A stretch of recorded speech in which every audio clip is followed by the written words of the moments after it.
ফ্যাসিবাদী সরকারের সময় স্থানীয় সরকার নির্বাচনে দলীয় প্রতীকে অংশগ্রহণের সিদ্ধান্ত হয় এবং সে অনুযায়ী আইন সংশোধন করা হয়।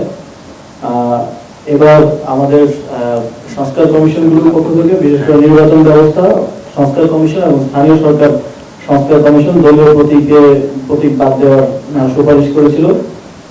এছাড়াও আপনারা জানেন দীর্ঘদিন ধরে নির্বাচন বিশেষজ্ঞ বিভিন্ন দল দলীয় প্রতীক বাতিলের দাবি জানিয়ে আসছে।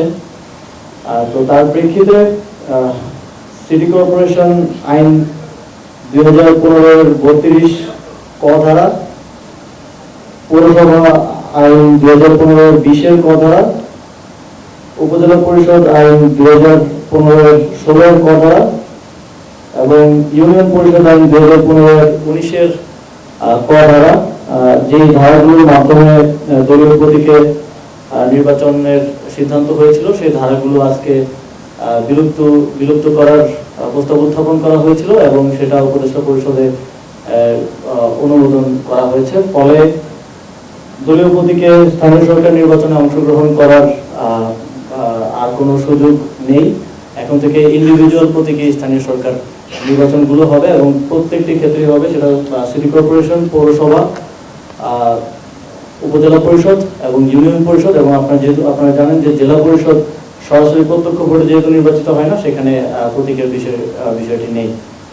তো এক্ষেত্রে আমরা দেখেছি যে বিগত সময়ে এই যে সরকারি দলের মার্কা পাওয়ার যে একটা বিশেষ সুবিধা কিংবা এই দলীয় প্রতীক বা এই জিনিসটাকে কেন্দ্র করে অনেক হানাহানি স্থানীয় সরকার নির্বাচনকে কেন্দ্র করা হয়েছে এবং অনেক জায়গায় মার্কার ভোটে অনেকে জিতে এসেছে কিংবা গায়ের জোরে জিতে এসেছে। এখন আমরা প্রত্যাশা করছি যে এর মাধ্যমে স্থানীয় সরকারে আমাদের একটা ইতিবাচক পরিবর্তন আসবে এবং স্থানীয় সরকার নির্বাচন যখনই হোক যোগ্য প্রার্থীরা তাদের নিজেদের মেরিটের মাধ্যমে জিতে আসতে পারবে। ধন্যবাদ। আমি আসিফের কথার সাথে আরেকটা কথা অ্যাড করি।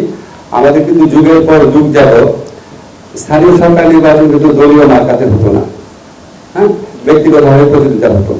বিগত সরকারের আমলে স্থানীয় সরকার প্রতিষ্ঠানগুলোকে দলীয়করণ করার জন্য ভুয়া নির্বাচনের মাধ্যমে দলীয়করণ করার পদক্ষেপ হিসাবে আইনগত পরিবর্তনটা করা হয়েছিল। আমরা আগের অবস্থায় ফিরে যাচ্ছি। এখন থেকে তো দলীয় প্রতীকে কোনো স্থানীয় নির্বাচন